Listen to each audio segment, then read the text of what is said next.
Hi hello friends, welcome back to our channel. ఈ సీరియల్లో ఏం జరగబోతుందో ముందుగానే తెలుసుకుందాం. ఫ్రెండ్స్, చాలామంది అయితే వీడియోని చూస్తున్నారు కానీ సబ్స్క్రైబ్ చేసుకోవటం లేదు. సో ఫ్రెండ్స్, ఛానల్ని సబ్స్క్రైబ్ చేసుకుని పక్కనే ఉన్న బెల్ ఐకాన్ని క్లిక్ చేసి ఆల్ ఆప్షన్ని సెలెక్ట్ చేసేసి సపోర్ట్ చేస్తారని కోరుకుంటున్నాం. అయితే ఇక మిత్ర వచ్చేసేసి లక్ష్మితో మాట్లాడడానికి ప్రయత్నం చేస్తూ ఉంటాడు కదా. లక్ష్మి మాట్లాడుతూ కింద పడిపోవడంగానే లక్ష్మి కాళ్ళు పట్టుకొని లక్ష్మి కాలేమైనా బెనికిందా అని ప్రేమ కూడా చూపిస్తాడు. మరోపక్క మనీషా వచ్చి ఈ అవకాశాన్ని ఎట్టి పరిస్థితుల్లో వదులుకోకూడదు, మిత్రను నేను ఈరోజు పెళ్లి చేసుకోవాలి, ఈ లక్ష్మిని ఈజీగా అస్సలు వదలకూడదు, ఎందుకంటే లక్ష్మి భర్తను ప్రేమిస్తుంది, కట్టుకున్న భర్త మిత్రుడు తప్ప మరో వ్యక్తి వైపు కూడా కన్నెత్తి కూడా చూడదు, ఇదంతా పెద్ద నాటకం వేస్తుంది, ఆ సంజయ్ తోటి డమ్మీ పెళ్ళని చెప్పేసి కూర్చోపెట్టి మిత్రును చివరాఖరి దాకా తీసుకొని వచ్చి నన్ను పెళ్లి చేసుకోకోకుండా సంజయ్ని తిట్టి కొట్టి లక్ష్మి మీద ప్రేమనంతటినీ బయట పెట్టడానికి వీళ్ళంతా ప్లాన్ చేస్తారా అని చెప్పేసేసి మనీషా అయితే ఊహించని రకంగా ఆలోచిస్తుంది. అదేంటి అంటే సంజయ్ ఉన్నాడు కదా, లక్ష్మికి హెల్ప్ చేస్తూ మిత్రలో ఉన్న ప్రేమను బయట పెట్టడానికి లక్ష్మికి జయదేవ్కి హెల్ప్ చేస్తున్న సంజయ్ యొక్క అమ్మా నాన్నను అయితే కిడ్నాప్ చేపిస్తుంది. మీ అమ్మా నాన్న బ్రతికి ఉండాలి అంటే నువ్వు డూప్లికేట్గా ఇక బెదిరించడానికి కాదు, నిజంగానే లక్ష్మి మెడలో 3 ముళ్ళు వేయాలి, లక్ష్మిని నిజంగానే నువ్వు భార్యగా అంగీకరించాలి, లక్ష్మికి పెళ్ళైపోతే నాకు పట్టిన దరిద్రం వదిలిపోతుంది అని చెప్పేసేసి పెళ్లి పీటల దగ్గరికి వచ్చిన సంజయ్కి అయితే ఇన్ఫర్మేషన్ ఇస్తుంది.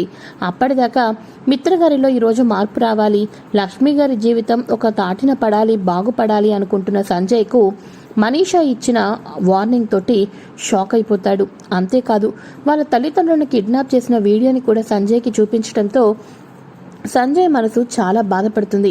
ఎందుకంటే తనకు తన తల్లిదండ్రులంటే ఎంతో ఇష్టం, అటువంటి తల్లిదండ్రులను ప్రాణాలైనా తీసేస్తాను నువ్వు లక్ష్మిని పెళ్లి చేసుకోకపోతే అని అనటంతో సంజయ్ చివరాఖరకు అలాగే మనీషా మేడం, మీరు చెప్పినట్టే చేస్తాను, మీరు అన్నట్టుగానే తాళిబొట్టు దాకా వచ్చి పెళ్లి చేసుకోను అనుకున్నాను, లక్ష్మి గారికి నేను పెళ్లి చేసుకోను అనుకున్నాను, కానీ మీరు చెప్పిన ప్రకారం తాళిబొట్టు మెడదాకా తీసుకుని వచ్చిన తర్వాత కూడా తప్పకుండా 3 ముళ్ళు వేస్తాను, దయచేసి నా తల్లిదండ్రులను ఏమీ చేయకండి, మీకు పుణ్యం ఉంటుంది అని చెప్పేసి అనగానే సరే అయితే దీనికెందుకు నువ్వు అంత టెన్షన్ పడుతున్నావు, నువ్వు ఈజీగా లక్ష్మి మెడలో 3 ముళ్ళు వేసేసేయి, అక్కడ మీ అమ్మా నాన్న చేతులకు ఉన్న కట్లను 5 నిమిషాల్లో విప్పిచ్చేస్తాను, ఓకేనా, డీల్ ఓకేనా అని అనగానే ఓకే మేడం ఓకే అని చెప్పేసేసి సంజయ్ అయితే పెళ్లి కొడుకుగా కిందకైతే వెళ్ళిపోతాడు.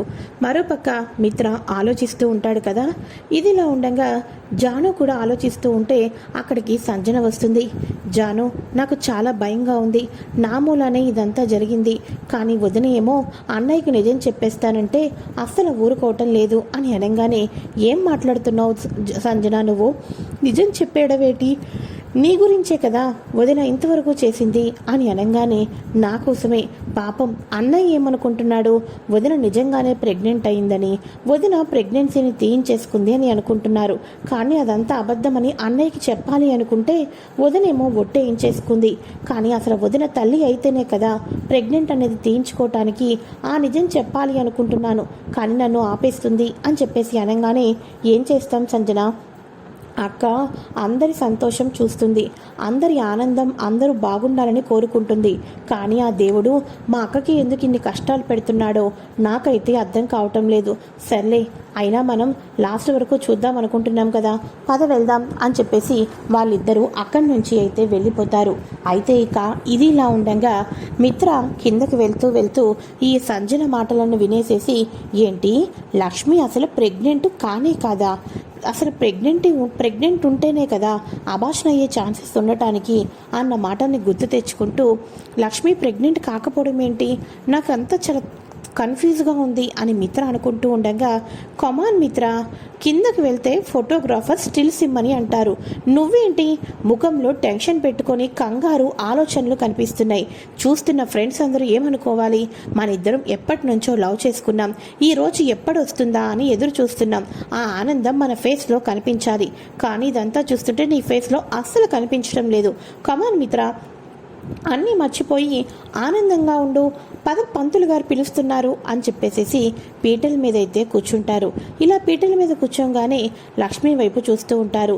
ఈ లోపల సంజయ్ చేత పూజ అయితే చేస్తూ ఉంటారా, మిత్ర చేత కూడా పూజ, గణపతి పూజ అవన్నీ చేపిస్తూ ఉంటారు పంతులు గారు. ఇక అంకుల్, నన్ను క్షమించండి అంకుల్, నేను లక్ష్మీ గారి జీవితాన్ని కాపాడాలని వచ్చాను. కానీ ఇప్పుడు లక్ష్మీ గారికి ముడుముళ్ళు వేయాలని నా తల్లిదండ్రులను సైతం ఇక వాళ్ళు బంధించేసింది మనీష. నా తల్లిదండ్రులను కాపాడుకోవటం కోసమైనా ఇవాళ నేను లక్ష్మీ గారి మెడలో 3 ముళ్ళు వేయాలా? నేను ఏ రోజు అనుకోలేదు పెళ్ళైపోయి ఒక భర్త ఉన్న అమ్మాయిని పెళ్లి చేసుకుంటాను అని చెప్పేసి. దేవుడా, అసలు నువ్వు ఉన్నావా? నిజం చెప్పు. నేను ఒక మంచి స్వచ్ఛమైన ఒక ఆడపిల్ల జీవితాన్ని ఇక నేను కాపాడదామని వచ్చాను. ఒక ఆడపిల్ల జీవితం కాపాడడానికి ఒక అడుగు ముందుకు వేస్తే ఇటు నా లైఫ్ని, నా తల్లిదండ్రుల జీవితాన్ని ఆడుకుంటున్నావా? మనీషా లాంటి వాళ్ళకు బుద్ధి చెప్పేవాళ్ళు ఎవరూ లేరా? మంచి వాళ్ళు ఎప్పుడు ఇలానే బాధపడిపోతూ ఉండాలా? ఇక మంచి మీద ఎప్పుడు చెడు గెలుస్తూనే ఉంటుందా? నీకు ఎన్నోసార్లు నేను పూజలు చేశాను. ఎన్నడూ అందరూ బాగుండాలని, సర్వేజన సుఖినో భవంతని నమస్కరించుకుంటూ వచ్చాను.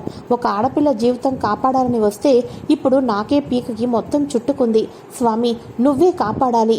మనుషుల రూపంలో కూడా దేవుడు ఉంటారు అని అంటారు. నిజంగానే మనుష్య రూపంలో ఎవరైనా వచ్చి ఈ పెళ్లిని ఆపితే ఎంత బాగుండో కదా అని చెప్పేసేసి ఇక మన సంజయ్ అయితే అనుకుంటూ ఉంటాడు. పక్కనున్న మనీష, అబ్బా లక్ష్మి, నిన్ను సంజయ్ పెళ్లి చేసుకోడేమోనని పీటల మీద కూర్చున్నావు. కానీ సంజయ్ నీ మెడలో 3 ముళ్ళు వేసేయడం ఖాయం. నువ్వు ఆడుతున్న నాటకమే నిజమైపోతుంది. కానీ నాకు అదే కావాలి కదా అని మనీష అనుకుంటూ ఉంటుంది. అయితే ఇక ఇదిలా ఉండగా సంజయ్ దేవుణ్ణి కోరుకుంటూ ఉంటాడు కదా. అదే సమయంలో ఎప్పటి నుంచో కోమాలో ఉండి ట్రీట్మెంట్ చేసుకుంటున్న దీక్షితులు గారు ఒక్కసారిగా కళ్ళు అయితే తెరుస్తారు.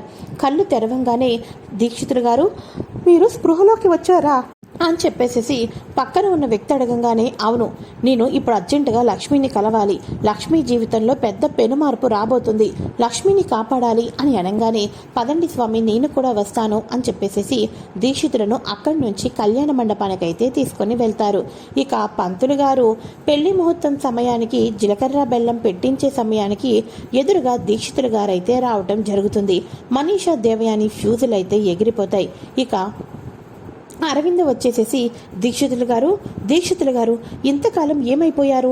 అసలు మీరు కనబడుకోకుండా పోయారేంటి అని చెప్పేసి అనగానే, అరవింద, నేను కనిపించుకోకుండా పోవడానికి గల కారణం పీటల మీద ఉన్న ఆ పెళ్లి కూతురు అని అనగానే, ఎవరు స్వామి?